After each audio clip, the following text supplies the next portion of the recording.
सहस्रपाद सवोहन् विश्वलो कृत्वा अत्यतिष्ठत्तशानुगुणम् पुरुष एवेदमुम् सर्वम्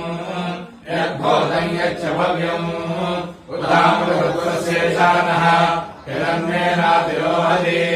एतावानस्य महिमा अतोऽज्यायागुश्च पूरुषः कालोऽस्य विश्वाभूतानि त्रिपादस्यामृतम् दिवि त्रिपादोर्भवदैः पुरुषः पादोऽस्येहाभवात् पुनः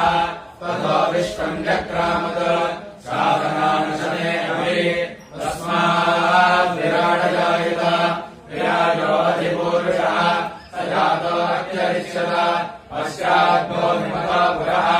यत्पुरुषेण हविषा देवायज्ञपरम्पर वसन्तोऽस्याशीराज्यम् ग्रीष्म युग्मः शरद्भविः सप्तास्या